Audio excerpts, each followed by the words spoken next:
Hey everybody, it's Jason Blaha here, and today I thought I would chat with you guys and gals a little bit about understanding the difference between assistance work and accessory work. And it really as this pertains to strength training, obviously, because generally speaking, we don't always have primary exercises when you think in terms of bodybuilding. It is really just accessory work is most of it, but not really, because a lot of bodybuilders do have primary lifts. This is a staple exercise. It's one of my big exercises I always do.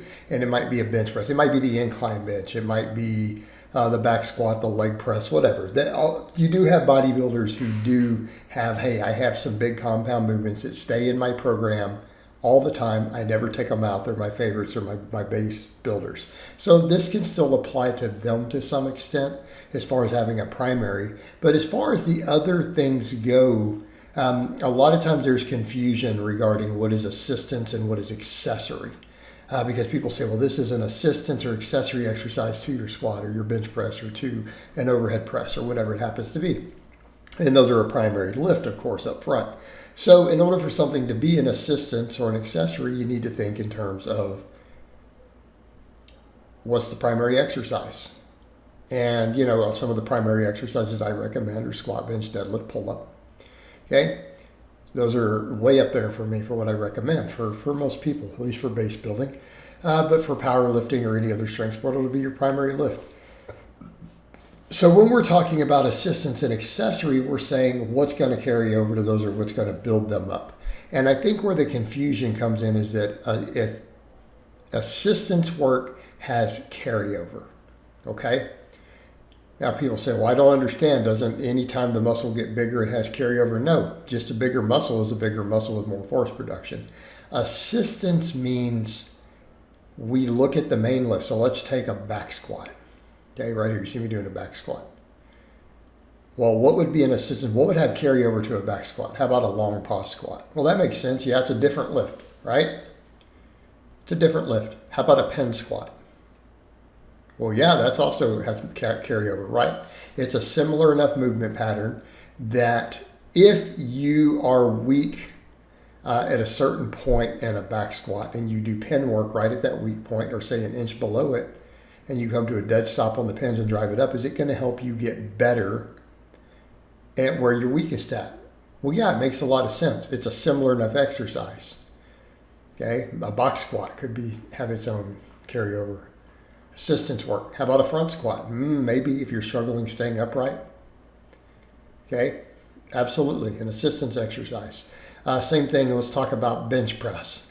If you're weak right where you hit certain weak points or you struggle with not being able to get the weight always moving off your chest without leg drive, like a floor press can help. All right, floor press is an assistance. It has direct movement pattern carryover. An incline has direct movement pattern carryover. A good morning has carryover to a squat or a deadlift. You see what we're looking for? So right there, you can see the floor press, right? You can look at that dead stop on the floor press. No ability to use leg drive, right? You can't technique it up. You just have to brute strength from that dead stop just off the chest. Right? That has a movement pattern carryover. So in other words, that exercise has a nervous system and a skill component that carries over. Watch me on these good mornings. So you'll see me take this good morning, and this is with 375 on these.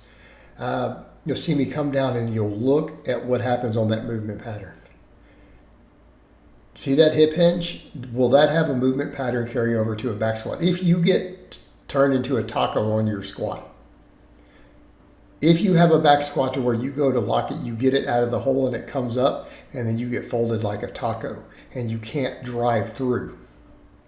Will the good morning have assistance to that? Yes. You'll have carryover of the movement pattern. Okay? Carryover of the movement pattern.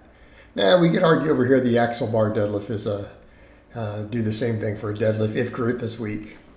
This is really a stretch, though. It's a great grip training tool, and it's the same movement as a deadlift, really. So it just trains the same movement. It's just a variation of the same lift. I don't know that it's an assistance because it doesn't fix any weak links. Okay, but I have it in here anyways. But you guys kind of get the idea. Does it have a carryover? Can an incline be a movement pattern carryover? Yeah, if you're weak at certain points on the bench and the transition point, incline will have direct movement pattern carryover.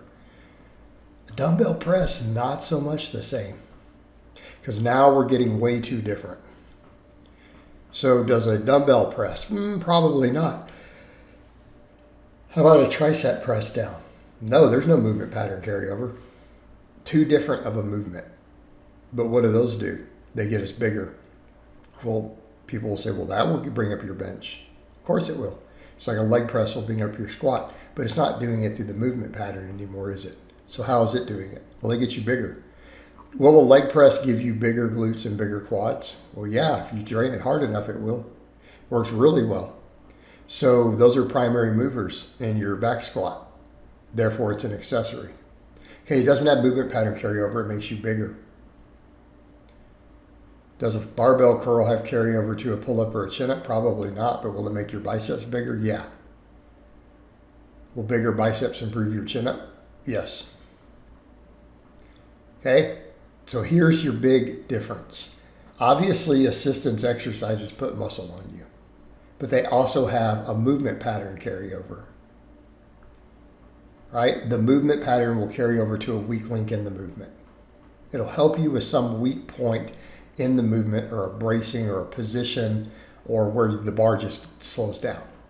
Okay, that's an assistance. An accessory just puts muscle on you. So when we think of that, think of accessory exercises as anything that's for bodybuilding purposes. Right? If bodybuilders love it and it's a staple in bodybuilding, it's probably an accessory. Okay? So examples, a dumbbell press, chest presses, flat, incline, decline, they build your pecs. They don't have that great a movement pattern carry over to the bench, but they'll build your chest up.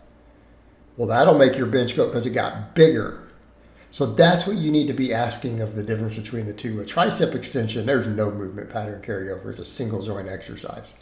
Will bigger triceps build your bench up? Well, of course they will. Right? Bigger triceps will make your max bench go up every time, particularly your max bench. So therefore, it's increasing the lift by hypertrophy exclusively. It's not fixing a problem with the position or the movement pattern, a weakness. Okay?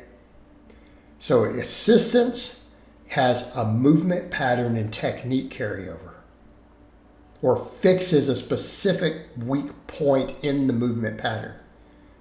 But it will also put muscle on you. An accessory helps by exclusively just getting you bigger. So bodybuilding movements. All right, guys, so that's really all I have to say on that today. I hope it's been informative, and I'll talk to you guys and gals next time.